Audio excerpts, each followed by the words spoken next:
El libro egipcio de los muertos, dicen que en este libro se pueden encontrar conjuros y oraciones que ayudarán al alma de los muertos en su viaje a través del inframundo para lograr la vida eterna. Los antiguos egipcios creían que después de la muerte había un juicio final en el que todo lo bueno o malo que hicieron en su vida terrenal sería castigado después de la muerte. Por eso los egipcios crearon este libro para ayudar en el tránsito desde la muerte a la vida eterna. Veremos en este episodio de qué trata este libro y si realmente ayudaba al alma del difunto en su viaje al más allá. El libro de los muertos es el nombre moderno que se le da a un texto funerario del antiguo Egipto. Forma parte de una tradición de textos funerarios iniciada por los más antiguos textos de las pirámides y textos de los sarcófagos que se inscribían sobre muros de tumbas o en los féretros, y no sobre papiros. El texto consistía en una serie de sortilegios mágicos destinados a ayudar a los difuntos a superar el juicio de Osiris, asistirlos en su viaje a través del inframundo, la Duat, y viajar al paraíso, Aaru, en la otra vida. Algunos de los sortilegios del libro de los muertos fueron extraídos de los antiguos textos de las pirámides y textos de los sarcófagos. Algunos de los capítulos que componían el libro se siguieron inscribiendo en paredes de tumbas y sarcófagos, tal y como habían sido los sortilegios desde su origen.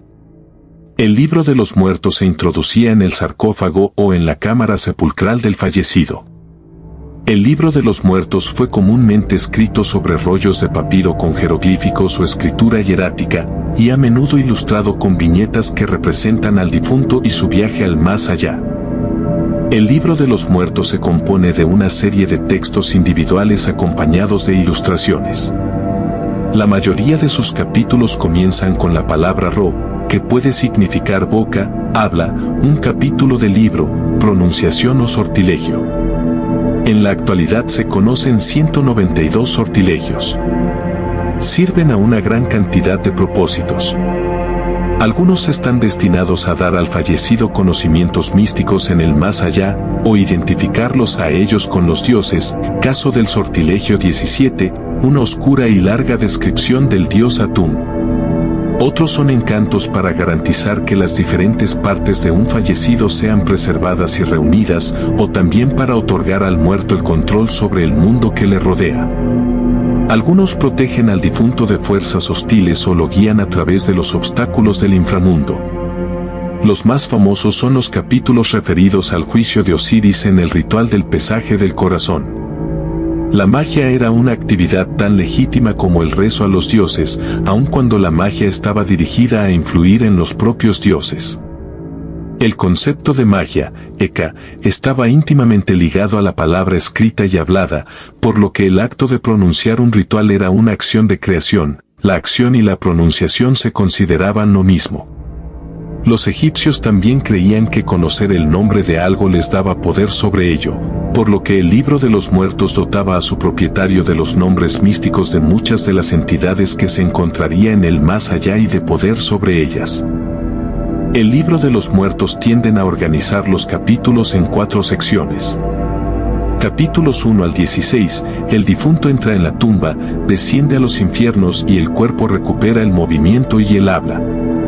Capítulos 17 al 63, explicación del origen mítico de los dioses y los lugares. Los fallecidos son obligados a vivir de nuevo a fin de que puedan surgir, nacer, con el sol de la mañana. Capítulos 64 al 129, los fallecidos viajan a través del cielo en el arca solar como uno de los muertos benditos. Por la noche descienden al inframundo para presentarse ante Osiris. Capítulos 130 al 189. Tras haber sido reivindicado, el fallecido asume poder en el universo como uno de los dioses. Esta parte también incluye diversos capítulos sobre amuletos protectores, provisión de comida y lugares importantes.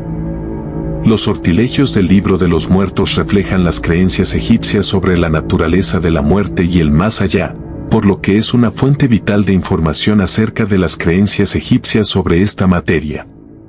En primer lugar hablaban sobre la importancia de la preservación del cuerpo. La momificación preservaba y transformaba el cuerpo físico en una forma idealizada con aspectos divinos. Como el sortilegio 154, destinado a preservar el cuerpo del fallecido, y muchos de ellos debían ser recitados durante el proceso de momificación. El Bea era la fuerza anímica del muerto y era representado como un ave con cabeza humana, el que podía salir al día desde la tumba. En segundo lugar, era de suma importancia conocer y preparar el espíritu del difunto para su viaje al más allá. El libro de los muertos describe a los muertos vivientes en el campo de juncos, una versión del cielo o paraíso, más abundante y exuberante del Egipto real, en la que había campos, cosechas, ríos, animales y gente.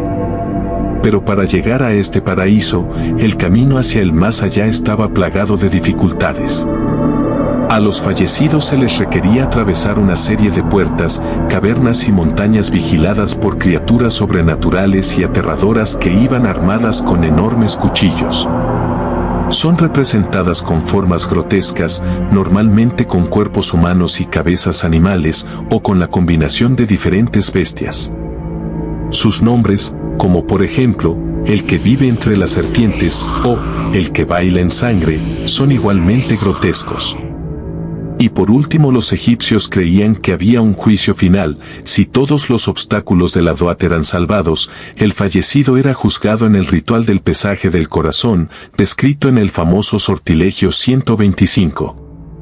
El fallecido era guiado por el dios Anubis ante la presencia de Osiris, donde debía jurar que no había cometido ningún pecado de una lista de 42.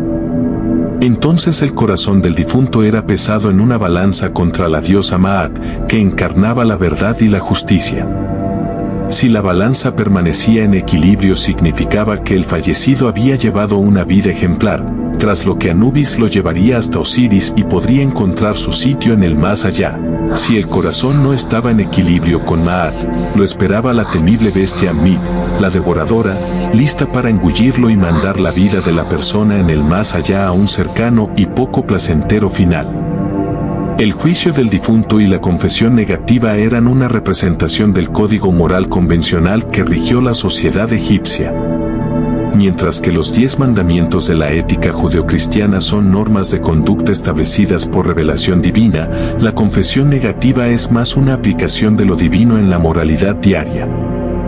Como vemos, los antiguos egipcios tenían definidos miles de años antes de Cristo sus creencias acerca del infierno o inframundo, el paraíso y el viaje del alma o espíritu del difunto al más allá, con la diferencia de las posteriores religiones que ellos sí creían en la vida después de la muerte e incluso en la reencarnación de las personas.